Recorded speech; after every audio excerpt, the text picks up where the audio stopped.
Assalamualaikum warahmatullahi wabarakatuh. Setelah berakhirnya perang sipil, Khalifah Ali radhiyallahu an menggalang bala tentaranya kembali dalam jumlah yang sangat besar untuk menggempur Syam. Namun, akibat adanya gangguan yang dilancarkan oleh kaum Khawarij pada tahun 38 Hijriah, Khalifah Ali radhiyallahu an kemudian menunda penyerbuannya dan berkonsentrasi untuk melancarkan penumpasan terhadap kaum Khawarij. Pada akhirnya, kaum Khawarij pun dapat ditumpas di Nahrawan. Setahun kemudian, Imam Ali radhiyallahu an kembali melakukan penggalangan pasukan, namun usaha beliau menemui kendala akibat penduduk Irak mulai berbeda pendapat terkait penyerangan tersebut. Pada tahun 40 Hijriah, penggalangan pasukan untuk yang kesekian kalinya dapat dilakukan kembali. Tercatat sebanyak 40.000 pasukan yang turut bergabung dalam barisan Khalifah Ali bin Abi Thalib radhiyallahu an. Namun, belum sempat beliau melakukan mobilisasi, ajal telah menjemputnya melalui tangan si Durjana Ibnu Muljam. Setelah itu, orang-orang berbondong-bondong membaiat Hasan bin Ali radhiyallahu an untuk menduduki kursi khilafah. Sejak semula, Hasan radhiyallahu an memang tidak suka berperang. Begitu juga dengan Muawiyah radhiyallahu an yang sudah mulai sadar serta bosan karena peperangan banyak merenggut nyawa kaum muslimin.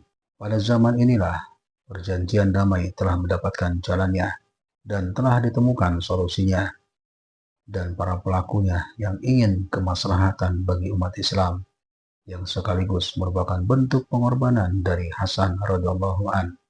Inilah yang pernah disabdakan Nabi Muhammad SAW sebagaimana disebutkan dalam sebuah hadis. Dalam perdamaian tersebut, Hasan radhiyallahu an dengan sukarela mengundurkan diri dari jabatannya sebagai khalifah dan memberikannya kepada Muawiyah radhiyallahu an dengan mengajukan beberapa syarat.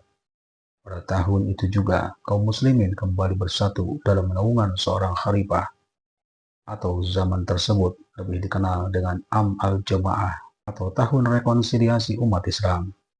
Berikut hadis yang menyinggung tentang peristiwa tersebut dari Abu Bakrah radhiyallahu an. Beliau berkata, "Sami'tu Nabiyya sallallahu alaihi wasallam alal mimbari wa Hasanu ila jambihi yanzuru ila nas marratan wa ilaihi marratan wa yaqulu bani hada sayyadu wa la'allallah ay yusliha bihi baina bi'ataini minal muslimin."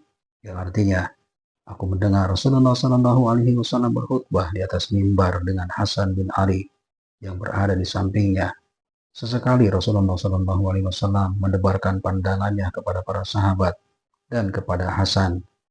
Kemudian beliau bersabda, "Anak cucuku inilah yang akan menjadi seorang pembesar, dan niscaya Allah Subhanahu wa Ta'ala menjadikan dirinya sebagai asbab bagi perdamaian antara dua kelompok orang-orang Muslim yang sedang bertikai."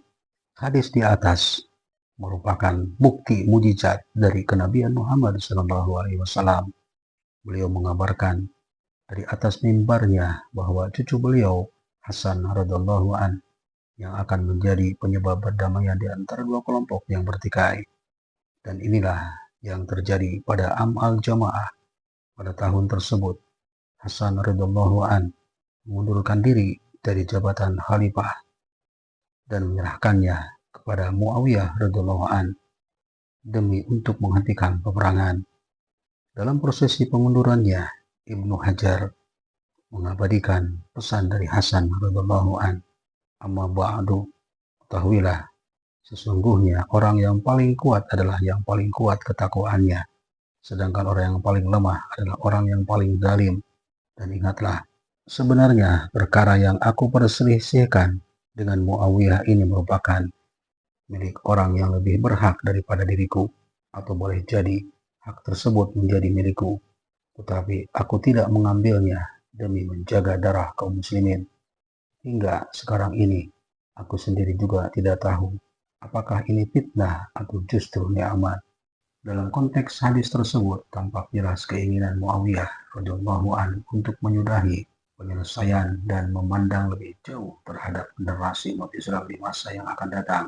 Paling tidak, timbulnya penyesalan dan rasa sayang terhadap generasi Islam masa depan turut mempermulus proses perdamaian. Atas izin Allah Subhanahu wa taala, Allah Subhanahu wa taala berfirman yang artinya, A'udzubillahi minasyaitonirrajim. Jika kedua orang hakam itu bermaksud mengadakan perbaikan, niscaya Allah memberi taufik kepada suami istri itu. Quran Surah An-Nisa ayat ke-35. Wallahu a'lam bishawab. Assalamualaikum warahmatullahi wabarakatuh.